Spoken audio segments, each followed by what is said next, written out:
Hello everyone, Railgan here, and today I'm going by my alias Newtaman on the ladder, and I met a guy called Cripsale, and well, Cripsale is a notorious cannon rusher. I think we all know those guys that you face on ladder, and as soon as you enter the game, you know it's going to be a cannon rusher. He's one of those guys. I'm going to show you guys how I deal with cannon rushers. I'm sending my 14th drone straight across the map this game. Drone is moving out. Overlord being built at home. And my response is to go for okay, well, at this point in the game I knew it's 100% the cannon rush, right? I saw two probes moving out, so it's 100% the cannon rush. If it wasn't a cannon rush, I would try to block his natural, but I drive up into the main, I see the forge pylon, and then I'm ready to throw down a hatchery in his main base. I went for a pool first at home. I prefer to go for a pool before hatch because I really want to get the link speed out ASAP. And it's kind of important to me that he doesn't kill my gas, because I really need the gas to build a necessary amount of Ravagers. Of course, the Protoss opponent is cannon rushing me here. There isn't too much I can do.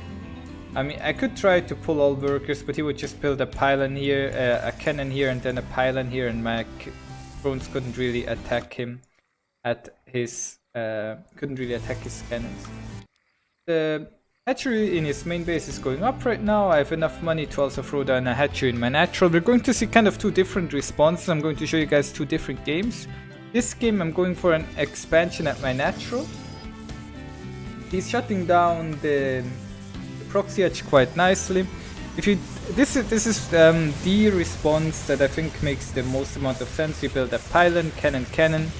This does cost him 350 minerals. I figured I might be able to get an overload out there, but c'est pas possible. But the proxy hatch, the goal of the proxy hatch is to have him allocate resources at home. It would be really annoying if he had two more cannons at the front right here, because I couldn't really produce that much more than I already have. If I had another hatchery here, it wouldn't really do me too much. If I had like 3 spine crawlers here, well, it wouldn't really do me too much. If I had 2 queens here, that would be nice, but it's kind of hard to get the 2 queens there, because then you could have just cannon rushed this space instead, right? But by building the proxy hatchery in his space, he has to build defensive units at home in order to deal with my hatchery. Now once the hatchery is dead, I'm going for a couple approaches here. I think sadly only one manages to pop out. I then turn it into a Ravager. I also went for 2 Zerglings to poke a little bit. He recalls a Stalker to deal with the Ravager. That's all really good. I droned up my main base fully, took a second gas, droned up that one, next 100 gas into link speed. After my natural is done, I started 2 additional queens. We're harassing him over here. He of course shuts down the Ravager, no problem. I just pulled a couple probes and then attacked him with the Stalker and the Ravager died. Couldn't really do too much. But now he does have the Ravager at home. He has the pylons and cannons here, the cannon here. So that's a lot of resources. Those could be like 4 more shield batteries over here right now. But instead, they're allocated in resources at home. So this game, what I'm doing is I'm investing all the gas that I have into Ravagers. I try to keep the gas as low as I possibly can. Can't always keep it super low, but I'll try. That's not, you're not supposed to run that deep with the Ravager. I really don't want to lose the Ravagers, but what I want to do is bile the cannons. I'm not going to kill the cannon with bile, but you will see the shield battery is losing quite a bit of energy every time I land a bile, because well, shield batteries use energy to heal structures. A cannon cannot touch a bile. If I bile on top of the cannon is gonna take it, whether it wants to or not. But this is a scenario that we're all very, very familiar with. And it's kind of hard for me to explain you guys how we're going to beat this without us actually seeing it. Let's just move on a little bit. I tried to land some biles here and there. He already has some Stalkers and Immortals. That's kind of scary for me. I'm building more roaches right now because I really need to get the Ravagers out. I think I was supply blocked a little bit for some time there. The queens are nice to kill the War Prism, but the War Prism can of course just fly back to the shield batteries and get healed up. Now, go back a little bit. Now, you have to keep in mind the shield batteries have limited amounts of energy, and this game I was not able to do a lot of damage to the cannons with my biles. But what my goal is to get us around on his army, and then just bile away at the cannons and bile them out one at a time. I think you need, if you would hit all biles at the same time, you would need 5 biles. If you hit them kind of one at a time, you need 6 biles because the shield battery heals in between. But if they would land perfectly at the same time, 5 biles would be enough. Right there we saw 6 biles killing that cannon. Here, just piling at one cannon at a time. But you can see it's a pretty easy cleanup. This is how this usually goes for me, where I just mass if I can get the natural up, I mass a lot of lings, and then spend the rest of my gas on Ravagers. You don't really want roaches. Roaches are too slow, but Ling Ravager is really nice to clean this up.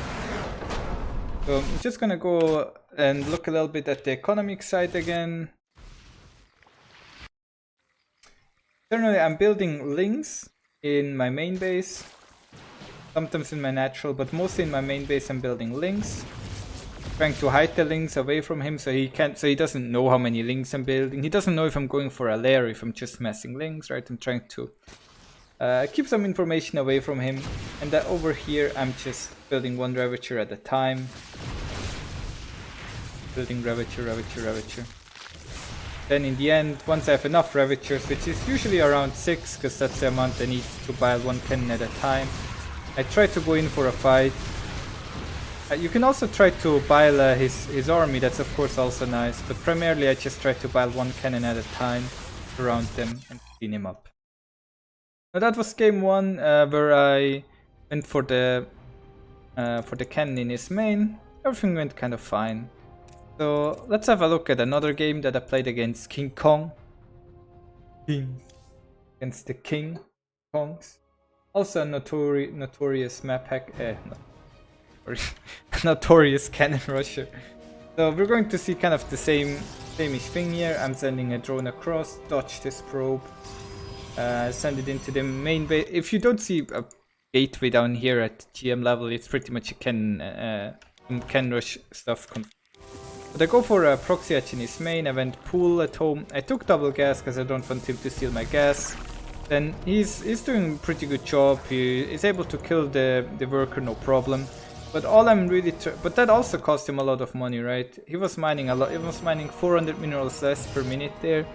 So I feel like that cost him more than the 125 minerals. Fencing a hatch costs 75 minerals total, because you get 225 back, and the drone is 50, so we get a total cost of 125. Plus, of course, the mining time that the drone could have had. But yeah. I built one spine crawler this game because I know his gateway is already done. His cybernetics core is on its way. I injected once and then I've put down a tumor next. Not droning up to 16 drones in this game. 16 drones on the minerals. Instead I went for Ravagers first. And once I had the first couple Ravagers out, I then drone up my main fully. I'm not getting a natural this game because I felt like I didn't feel comfortable in a comfortable position to get a natural up, because he didn't have to invest that much money in dealing with the proxy hatch. Now, I'm also not spamming a lot of links right now. I did get the link speed upgrade, but I'm not spamming a lot of links. It was a really nice kill on that stalker right there. But yeah, we all lose units here and there sometimes. There the cannon was already slightly damaged, so 5 piles were enough to finish that cannon off. And then he goes for the first immortal, and before he can even get the second immortal out, first immortal dies. As you can tell, the shield batteries have no more energy. Tries some cutesy stuff with that prism. We finish off that island, and he's dead. Just a lot of Ravagers, very good. And yeah, you can see he builds the shield batteries. This one gets drained empty by these two Ravagers just by constantly biling. Then I land more biles, so this one is half empty. More biles. Now this one is half empty as well. Hitting the Stalker a bit. And we have two almost empty shield batteries. Hitting him again. And